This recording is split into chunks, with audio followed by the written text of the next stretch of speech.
الحمد لأهله والصلاة على أهلها أما بعد فأعوذ بالله من الشيطان الرجيم بسم الله الرحمن الرحيم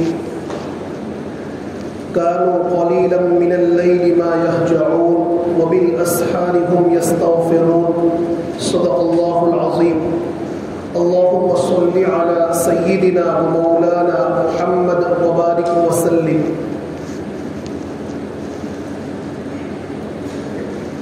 محترم بزرگوں،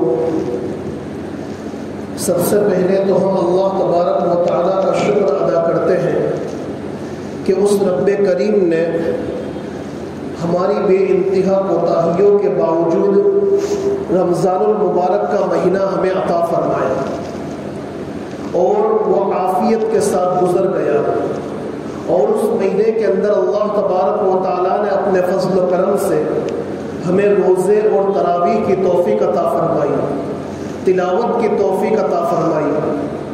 یہ اللہ تبارک و تعالیٰ کا بڑا انعام ہے.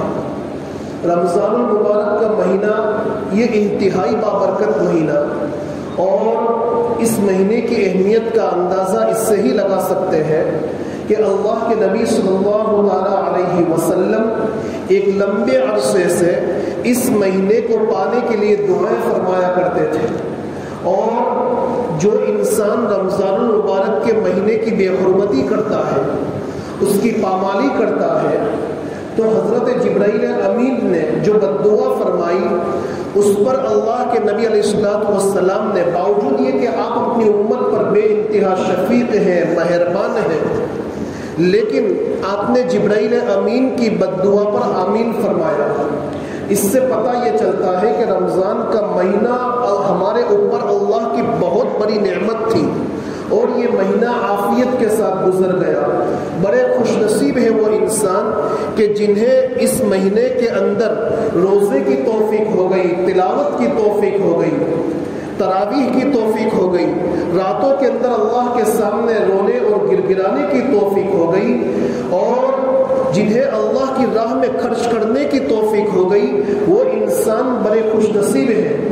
اور جن لوگوں نے اس مہینے کو عام مہینوں کی طرح گزار دیا، جیسے عام مہینوں کے اندر ہم اپنے آپ کو گناہ اور نافرمانی کے کاموں سے نہیں بچاتے تھے، اس مہینے کے اندر بھی ہم نے اپنے آپ کو گناہ اور نافرمانی کے کاموں سے نہیں بچایا، اللہ کی ناراضگی والے کاموں کے ساتھ گزارا. تو پھر میرے بھائیوں، یہ ہمیں بہت متنبہ ہونے کی ضرورت ہے. کہیں ایسا نہ ہو کہ اللہ کے نبی صلی اللہ علیہ وسلم کی اس بددعا کے مستحق بن جائے. بہت ڈرنے کی ضرورت ہے، بے انتہا توبہ اور استغفار کرنے کی ضرورت ہے. اس وقت مجھے جو آپ کو بات بتلانی ہے وہ یہ ہے کہ اللہ تبارک و تعالیٰ نے جب ہم کو توفیق دی کہ اس مہینے کے اندر ہم روزہ بھی رکھیں، تراویح بھی پڑھیں، راتوں کے اندر اٹھ کر اللہ کے سامنے روئیں اور گڑگڑائیں، اس مہینے کے اندر تلاوت کریں، اس مہینے کے اندر نیکی اور بھلائی کے کام کریں، تو جب اللہ تبارک و تعالیٰ نے یہ توفیق دے دی تو اس کے بعد ہمیں 3 کاموں کو انجام دینا ہے. اس مہینے کے ختم ہونے کے بعد ہمیں 3 کاموں کو انجام دینا ہے. سب سے پہلا کام تو یہ ہے کہ ہم جو ہے اس پر اللہ تبارک و تعالیٰ کا شکر ادا کریں کہ اس رب کریم کا احسان ہے، اس رب کریم کا فضل ہے، اور اس کا شکر ہے کہ اس نے ہمیں رمضان کے اندر ہمیں عبادت کی توفیق دی. حالانکہ ہم تو بڑے گنہگار تھے، بڑے نافرمان تھے، ہم قطعاً مستحق نہیں تھے کہ یہ مبارک گھڑیاں ہم کو نصیب ہو. ہم اس بات کے قطعاً مستحق نہیں تھے کہ ہم اللہ کے گھر میں آ کر سجدے کریں. ہم قطعاً اس بات کے مستحق نہیں تھے کہ ہم اپنے گنہگار ہاتھوں سے اللہ کے مقدس کلام پاک کو اٹھاویں، اور ہم قطعاً اس بات کے مستحق نہیں تھے کہ ہم ہماری گندی زبان سے، کہ جس کے ذریعے سے ہم جھوٹ بولتے ہیں، غیبتیں کرتے ہیں، دوسروں پر الزامات لگاتے ہیں، دوسروں کو ستاتے ہیں، اس گندی زبان سے اللہ کے مقدس کلام پاک کی تلاوت کرے. لیکن اس کے باوجود اللہ تبارک و تعالیٰ نے بغیر استحقاق کی یہ مبارک مہینہ عطا فرمایا اور اس میں عبادت کی توفیق عطا فرمائی. اس پر ہم اللہ کا شکر ادا کریں. وجہ اس کی یہ ہے کہ جو انسان اللہ کی عبادتوں پر شکر ادا نہیں کرتا تو وہ انسان غرور کے اندر مبتلا ہو جاتا ہے، تکبر کے اندر مبتلا ہو جاتا ہے، اور شیطان کی یہ کوشش ہوتی ہے کہ انسان اللہ کی عبادت بالکل نہ کرے، لیکن انسان کسی بھی طریقے سے اپنے جذبات پر کنٹرول کر کے اللہ تبارک و تعالیٰ کی عبادت کر لیتا ہے، تو شیطان کی دوسری کوشش یہ ہوتی ہے کہ اس عبادت پر اس کو ثواب نہ ملے، اس عبادت کے اندر ریاکاری پیدا ہو جاوے، اخلاص ختم ہو جاوے، اس عبادت کی بنیاد پر اس کے دل میں تکبر پیدا ہو جاوے، اور لوگوں کے سامنے وہ یہ کہے کہ میں نمازی ہوں اور فلاں انسان بے نمازی ہے، میں روزے دار ہوں، فلاں انسان جو ہے روزہ نہیں رکھتا۔ انسان کو شیطان تکبر کے اندر مبتلا کرتا ہے۔ اسی لیے ہمیں تعلیم دی گئی کہ جب اللہ تبارک و تعالیٰ نیکی کے کام کی توفیق دے، بھلائی کے کام کی توفیق دے، تو پھر اس کے بعد فوراً انسان کو اللہ کی طرف متوجہ ہونا چاہیے اور یہ کہنا چاہیے کہ الحمدللہ ثم الحمدللہ، تمام تعریفیں اس پروردگار کے لیے ہے کہ جس نے مجھ کو عبادت کی توفیق دی، نیکی کی توفیق دی، بھلائی کی توفیق دی، تلاوت کی توفیق دی، روزہ اور تراویح کی توفیق دی۔ اللہ کا شکر ادا کرے۔ سب سے پہلا کام، بہت سی مرتبہ شیطان ہمارے دل و دماغ میں یہ بات ڈالتا ہے کہ بھائی تمہاری عبادت کی حقیقت کیا ہے، تمہاری عبادت کے اندر کوئی جان نہیں، تم نے اتنی ساری مشقتیں برداشت کی، اتنا اپنے آپ کو ٹھکایا، لیکن تمہاری عبادت تو اللہ کے یہاں قبول نہیں ہوگی۔ میرے بھائیوں، کبھی کبھی شیطان ایسے خیالات ڈال کر انسان کو شش و پنج کے اندر مبتلا کر دیتا ہے، کنفیوژن پہ پیدا کر دیتا ہے۔ ہمیں پریشان ہونے کی ضرورت نہیں۔ جب بھی ایسے خیالات شیطان کی طرف سے آوے تو اس وقت ہم پڑھیں اعوذ باللہ السمیع العلیم من الشیطان الرجیم، اور پھر قل اعوذ برب الفلق اور قل اعوذ برب الناس، ان دونوں صورتوں کو پڑھ کر شیطانی خیالات کو دور کر دیوے۔ کیوں؟ اس لیے کہ اگرچہ ہماری عبادتوں کے اندر جان نہ ہو، ہماری عبادتوں کے اندر حقیقت نہ ہو، لیکن توفیق خداوندی کا مل جانا یہ بھی بہت بڑی عبادت ہے۔ ایک انسان مسجد میں آ کر نماز پڑھتا ہے، نماز کے اندر 2 سجدے کرتا ہے، 4 سجدے کرتا ہے، لیکن اس کو پتہ نہیں ہوتا کہ میں نے کون سی رکعت پڑھی، کتنے سجدے کیے، استحضار نہیں رہتا۔ لیکن چونکہ توفیق تو اللہ نے دی ہے، یہ بھی اللہ کی بڑی نعمت ہے۔ کیوں؟ اس لیے کہ اس نے جو سجدہ کیا ہے، چاہے اس کو اللہ کا استحضار نہیں تھا، اللہ کا دھیان نہیں تھا، لیکن اس نے سجدہ تو اللہ ہی کے سامنے کیا ہے۔ اس سے پوچھا جاوے کہ بھائی کون سی رکعت پڑھی، تو بتلائے گا کہ مجھے علم نہیں۔ کون سا سجدہ کیا، وہ کہے گا کہ مجھے علم نہیں۔ لیکن اس سے یہ پوچھا جاوے کہ آپ نے سجدہ کس کے سامنے کیا، وہ فوراً کہے گا کہ میں نے اللہ کے سامنے سجدہ کیا۔ کیوں؟ اس لیے کہ اللہ کے علاوہ کسی کے سامنے سر جھکانا، اللہ کے علاوہ کسی کے سامنے سجدہ کرنا جائز نہیں ہے۔ تو معلوم یہ ہوتا ہے کہ اس کا سجدہ چاہے اس میں استحضار خداوندی نہیں تھا، یاد خداوندی نہیں تھا، لیکن اس کا سجدہ اللہ کے لیے تھا۔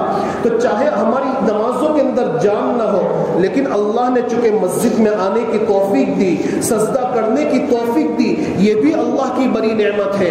ہاں، اللہ سے ہمیں استحضار والی نمازیں مانگنا چاہیے، استحضار والے سجدے مانگنا چاہیے، یہ الگ بات ہے، لیکن اللہ تبارک و تعالیٰ جو توفیق دیتا ہے مسجد میں آنے کی، اس پر ہمیں اللہ کا شکر ادا کرنا چاہیے۔ کیوں؟ اس کی بنیادی وجہ یہ ہے کہ ہم ذرا یہ سوچیں کہ دنیا کے اندر ہم سے زیادہ سمجھدار انسان موجود تھے، ہم سے زیادہ ٹیلنٹڈ انسان موجود تھے، ہم سے زیادہ طاقتور انسان موجود تھے، لیکن اس کے باوجود ان کو مسجد میں آنے کی توفیق نہیں ہوتی، تراویح پڑھنے کی توفیق نہیں ہوتی، بلکہ مسجد میں آ کر اللہ کے گنہگار بن جاتے ہیں اور میچوں کے اسکور وغیرہ دیکھتے رہتے ہیں۔ اللہ نے ہم کو ان میں سے نہیں بنایا، ہم کو اللہ نے تلاوت کی توفیق دی، نمازوں کی توفیق دی، راتوں میں اٹھ کر اللہ کے سامنے ہاتھ پھیلانے کی توفیق دی۔ اللہ تبارک و تعالیٰ نے ہمیں ان میں سے بنایا، اس پر اللہ کا شکر ادا کرنا چاہیے۔ اور اللہ کے نیک بندوں کی یہ صفت تھی کہ اللہ کے نیک بندوں کی صفت یہ ہے کہ ہمیشہ عبادت کرنے کے بعد اس پر اللہ کا شکر ادا کرتے ہیں کہ اے رب کریم تیرا احسان ہے کہ تو نے مجھے توفیق دی۔ پہلا کام یہ ہے۔ دوسرا کام یہ ہے کہ انسان ان اعمال کی قبولیت کو اللہ سے مانگے کہ رب کریم میں نے جو عبادتیں کی ہیں ان ان عبادتوں کو تو اپنی بارگاہ کے اندر جو ہے شرف قبولیت سے نواز دے، ان عبادتوں کو تو قبول فرما لے، ان عبادتوں کی قبولیت کو اللہ سے مانگے۔ کیوں؟ اس کی وجہ یہ ہے کہ انسان چاہے جتنی بھی عبادتیں کر لے، لیکن اللہ کی ذات تو بڑی عالی مقام ہے۔ اللہ کی ذات، اللہ تبارک و تعالیٰ کی ذات تو اتنی اونچی ذات ہے، اور ہم بے انتہا گنہگار، بے انتہا کمزور، بے انتہا عاجز اللہ کی عبادت کا حق کیسے ادا کر سکتے ہیں؟ اللہ کی شایان شان ہم عبادت کر ہی نہیں سکتے۔ تو انسان اللہ سے کہے کہ ربنا تقبل منا، کہ اے رب کریم آپ ہماری عبادتوں کو قبول کر لیجئے۔ حالانکہ ہماری عبادتوں کا حال یہ ہے کہ ہم آپ کی شایان شان عبادت نہیں کر سکے ہیں، ہماری عبادت اس قابل نہیں ہے کہ آپ کی بارگاہ میں قبول کی جاوے، لیکن اس کے باوجود بتکلف آپ اس کو قبول فرما لیجئے۔ دیکھیے یہ جو جملہ ہے ربنا تقبل منا، تقبل کا معنی صرف یہ نہیں ہوتا کہ یا اللہ قبول فرما لیجئے، تقبل کا معنی عربی گرامر کے اعتبار سے یہ ہوتا ہے کہ رب کریم ہماری عبادت قطعاً اس قابل نہیں ہے کہ آپ کی بارگاہ میں قبول کی جاوے، لیکن اس کے باوجود آپ جو ہے بتکلف اس کو قبول فرما لیجئے۔ انسان کو یہ جملہ اللہ کی بارگاہ میں کہنا چاہیے۔ حضرت ابراہیم علیہ السلام اور حضرت اسماعیل علیہ السلام نے جب کعبۃ اللہ کو تعمیر فرمایا، اتنا بڑا کارنامہ انجام دیا، اتنا بڑا کارنامہ انجام دینے کے بعد یہ نہیں کہا کہ ہم نے یہ کعبۃ اللہ کو تعمیر کیا، بلکہ انہوں نے کہا ربنا تقبل منا، کہ اے رب کریم آپ کی توفیق سے ہی ہم نے اتنا بڑا کارنامہ انجام دیا ہے۔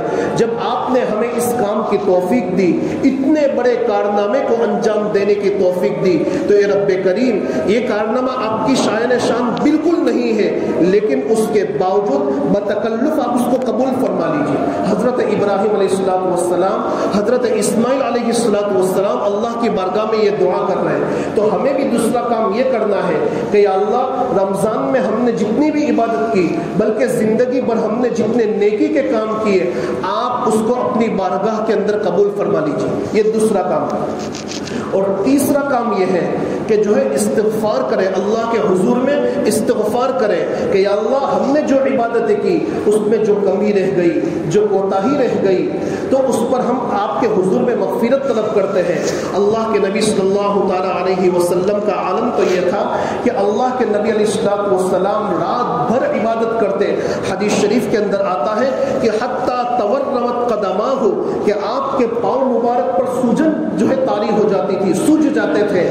اور اللہ کے نبی علیہ السلام کی عبادتوں کا عالم تو یہ ہے کہ ساری دنیا والوں کے سجدے ملا کر اللہ کے نبی کے سجدوں کے اعتبار سے، اللہ کے نبی کے سجدوں کے مقابلے میں کمیت کے اعتبار سے تو لوگوں کے سجدے بڑھ سکتے ہیں، لیکن اگر ساری دنیا والوں کے سجدے ملا لیا جائے، سارے کتب، سارے ابدال، سارے اولیاء اللہ تمام کے سجدوں کو ملا لیا جائے، لیکن کیفیت کے اعتبار سے اللہ کے نبی کے ایک سجدے کا مقابلہ نہیں کر سکتے۔ ایسی اللہ کے نبی علیہ السلام کی عبادت تھی۔ اتنی زیادہ عبادت کرنے کے بعد اللہ کے نبی علیہ السلام ارشاد فرماتے کہ ما عبدناک حق عبادتک وما عرفناک حق معرفتک، یا اللہ ہم نے تیری عبادت کا حق ادا نہیں کیا، ہم نے تیری معرفت کا حق ادا نہیں کیا۔ میرے بھائیوں، جب اللہ کے نبی علیہ السلام کی عبادتیں کہ جن کی عبادتوں کی قبولیت میں کوئی شک نہیں، وہ اللہ کے نبی یہ فرماتے ہیں کہ یا اللہ میں نے تیری عبادت کا حق ادا نہیں کیا، اس میں کمی رہ گئی ہے، کوتاہی رہ گئی ہے، تو پھر میرے بھائیوں ہماری عبادت اس قابل کہاں ہو سکتی ہے کہ اس میں کوئی کمی نہ ہو، کوئی کوتاہی نہ ہو۔ اسی لیے ہمیں حکم دیا کہ جب بھی عبادت انجام دے دے، نیکی کے کام کر لے، تو فوراً یہ کہے استغفر اللہ، میں اللہ کے حضور میں مغفرت طلب کرتا ہوں۔ کس بات پر؟ کہ یہ جو میں نے عبادت انجام دی اس میں جو کمی رہ گئی، جو کوتاہی رہ گئی، تو اس کے متعلق میں اللہ کے حضور میں مغفرت طلب کرتا ہوں۔ دیکھو یہ اللہ کے نیک بندوں کی صفت ہے کہ ہمیشہ نیکی کے کام کرنے کے بعد، بھلائی کے کام کرنے کے بعد وہ اللہ کے حضور میں مغفرت طلب کرتے ہیں۔ قرآن کریم کے اندر اللہ تبارک و تعالیٰ اپنے نیک بندوں کی صفات ذکر فرماتے ہیں کہ کانوا قلیلا من اللیل ما یہجعون وبالاسحار هم یستغفرون، کہ اللہ کے نیک بندوں کی صفات تو یہ ہے کہ وہ راتوں میں بہت کم سوتے ہیں، تو پھر کیا کرتے ہیں؟ وہ راتوں میں اٹھ کر اللہ اللہ کے سامنے روتے ہیں، گر گراتے ہیں، نمازیں پڑھتے ہیں، تلاوت کرتے ہیں، نیکی کے کام کرتے ہیں، اور جب صبح ہوتی ہے تو وبالاسحار هم یستغفرون، صبح کے وقت اللہ کے حضور میں مغفرت طلب کرتے ہیں۔ حضرت عائشہ صدیقہ رضی اللہ عنہا ارشاد فرماتی ہے کہ یا رسول اللہ، رات میں انہوں نے کون سا گناہ کا کام کیا ہے؟ استغفار تو جو ہے گناہ کے بعد ہوتا ہے، اللہ کے حضور میں مغفرت کا طلب کرنا یہ تو گناہ کے بعد ہوتا ہے، رات بھر انہوں نے نیکی کی ہے، تو پھر استغفار کس بات پر؟ اللہ کے نبی علیہ الصلوۃ والسلام نے ارشاد فرمایا کہ عائشہ، انہوں نے اگرچہ اللہ کی عبادتیں کی ہے، لیکن چونکہ اللہ کی ذات تو بہت بڑی ذات ہے اور ہم کمزور ہیں، ہماری ذات سے اللہ کی شایان شان عبادت نہیں ہو سکتی، ان عبادتوں کے اندر جو کمی رہ گئی، جو کوتاہی رہ گئی، جو نقص رہ گیا ہے، تو اس کی بھرپائی استغفر اللہ کے ذریعے سے ہوتی ہے۔ اسی لیے جناب نبی کریم سرور دو عالم صلی اللہ تعالی علیہ وسلم کا معمول تھا کہ جب بھی نماز ختم فرماتے تو نماز ختم فرمانے کے بعد 3 مرتبہ جو ہے استغفر اللہ کا جملہ کہتے ہیں، استغفر اللہ، استغفر اللہ، استغفر اللہ۔ بھائی نماز پڑھنا کون سی برائی کا کام ہے کہ جس کے بعد استغفار کیا جا رہا ہے؟ بس یہی کہ یہ نماز ہم نے جو پڑھی ہے وہ اللہ کی شایان شان ہم نہیں پڑھ پائے ہیں، اللہ کی عبادت کا ہم حق ادا نہیں کر پائے ہیں، تو جو ہے اس پر ہم اللہ کے حضور میں مغفرت طلب کرتے ہیں۔ روزہ یہ اللہ کی عظیم الشان عبادت ہے کہ دن بھر انسان صرف اللہ کے خاطر بھوکا اور پیاسا رہتا ہے، اپنے جذبات پر کنٹرول کرتا ہے، لیکن جب افطار کا وقت آتا ہے تو اتنی بڑی عبادت کے انجام دینے کے بعد ہمیں جو دعا تلقین کی گئی وہ یہ ہے کہ یا واسع الفضل اغفر لی، کہ یہ فضل کی وسعت والے خدا ہمارے گناہوں کو بخش دیجیے۔ دن بھر جو روزہ رکھا یہ اتنی بڑی عبادت ہے، اس عبادت کے اندر جو کمی اور کوتاہی رہ گئی تو ہم اس پر تیرے حضور میں مغفرت طلب کرتے ہیں۔ اذا جاء نصر الله والفتح ورأيت الناس يدخلون في دين الله افواجا فسبح بحمد ربك واستغفر انه كان توابا۔ اس سورت پر غور کیجئے، یہ سورت جب نازل ہوئی تو صحابہ بہت خوش ہونے لگے کہ اللہ کی طرف سے فتح مکہ کا پروانہ آ گیا، لیکن حضرت ابوبکر صدیق رضی اللہ تعالیٰ عنہ کی آنکھوں میں آنسو جاری ہو گئے۔ اللہ کے نبی نے ارشاد فرمایا کہ ابوبکر تمہاری آنکھوں میں آنسو ہے، تو حضرت ابوبکر صدیق رضی اللہ تعالیٰ عنہ نے ارشاد فرمایا کہ یا رسول اللہ، اس میں آپ کی وفات کی خبر دی گئی ہے۔ تو اللہ کے نبی نے ارشاد فرمایا کہ تم نے صحیح بات کہی۔ دیکھیے اللہ کے نبی نے ساری زندگی لوگوں کو اللہ کی طرف بلایا، جب جانے کا وقت آیا تو اللہ تبارک و تعالیٰ ان سے فرما رہے ہیں کہ اب جو ہے تم نے اپنے مشن کو مکمل کر لیا، اب ہمارے پاس آنے کا وقت قریب ہے، اب کثرت سے استغفار کرو۔ فسبح بحمد ربک واستغفر وَرَأَيْتَ النَّاسَ يَدْخُلُونَ فِي دِينِ اللَّهِ أَفْوَاجًا، کہ اے نبی جب آپ لوگوں کو دیکھیں کہ لوگ فوج در فوج اسلام کے اندر داخل ہو رہے ہیں تو فَسَبِّحْ بِحَمْدِ رَبِّكَ وَاسْتَغْفِرْ، آپ اپنے رب کی جو ہے تسبیح بیان کیجئے اور کثرت سے استغفار کیجئے۔ حضرت عائشہ صدیقہ رضی اللہ تعالیٰ عنہا ارشاد فرماتی ہے کہ اس سورت کے نازل ہونے کے بعد اللہ کے نبی علیہ الصلوۃ والسلام چلتے پھرتے اٹھتے بیٹھتے ہر وقت کثرت سے تسبیح پڑھا کرتے تھے اور کثرت سے استغفار طلب کیا کرتے تھے۔ ساری زندگی اللہ کے نبی نے لوگوں کو ایک دین کی طرف بلایا، بھلائی کی طرف، اللہ کی طرف بلایا، آخر میں استغفار کر رہے کس بات پر؟ کہ اس درمیان میں جو کچھ نقص رہ گیا، جو کمی اور کوتاہی رہ گئی تو اس پر میں اللہ کے حضور میں مغفرت طلب کرتا ہوں۔ یہ ہے اللہ کے نیک بندوں کی صفت کہ انسان جب اللہ کی عبادت سے فارغ ہو جاوے تو اس کو چاہیے کہ فوراً استغفار کرے۔ اگر انسان عبادتوں پر اللہ کا شکر ادا نہیں کرے گا، انسان استغفار نہیں کرے گا تو پھر شیطان فوراً اس پر حملہ کرے گا، اب اس کے اندر تکبر کی صفات پیدا کرے گا، اور شیطان جو ہے اس کے دل و دماغ کے اندر یہ بات پیدا کرے گا کہ دیکھو میں نے اپنی طاقت کی بنیاد پر یہ عبادت کی، میں نے اپنی طاقت کی بنیاد پر اللہ کے راستے میں اتنا مال خرچ کیا اور میں نمازی ہوں۔ اس طریقے سے جو ہے انسان کے ثواب کو شیطان ضائع کر دے گا۔ تو ہماری عبادتوں کی حفاظت ہو جاوے، ہم نے جو مجاہدے اور جو مشقتیں برداشت کی ہے اس کی حفاظت ہو جاوے۔ اس لیے ہمیں یہ 3 کام سکھلائے گئے۔ پہلا کام تو یہ سکھلایا گیا کہ جو عبادتیں کی ہیں اس پر اللہ کا شکر ادا کریں۔ نمبر 2، جو عبادتیں کی ہیں اس کی قبولیت کو اللہ کی بارگاہ میں مانگے۔ اور تیسری چیز یہ ہے کہ جو عبادتیں کی اس میں جو کمی رہ گئی، جو کوتاہی رہ گئی، تو اس پر اللہ تبارک و تعالیٰ کے حضور میں مغفرت طلب کرے۔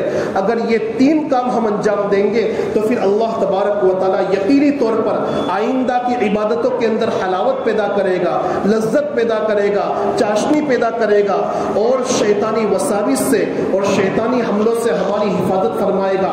حضرت ابوبکر صدیق رضی اللہ تعالیٰ عنہ کا ایک جملہ کہہ کر میں اپنی بات کو ختم کروں۔ حضرت ارشاد فرماتے ہیں کہ جب بھی اللہ تعالیٰ کسی نیک کام کی توفیق دے تو ان نیک کام کو انجام دینے کے بعد 2 جملے کہو، یہ 2 جملے شیطان کی کمر کو توڑ دیتے ہیں۔ نمبر 1 الحمدللہ اور نمبر 2 استغفر اللہ۔ یہ 2 جملے شیطان کی کمر کو توڑ کر رکھ دیں گے۔ اللہ تبارک و تعالیٰ ان باتوں پر ہمیں عمل کی توفیق عطا فرماوے۔ وآخر دعوانا ان الحمدللہ رب العالمین۔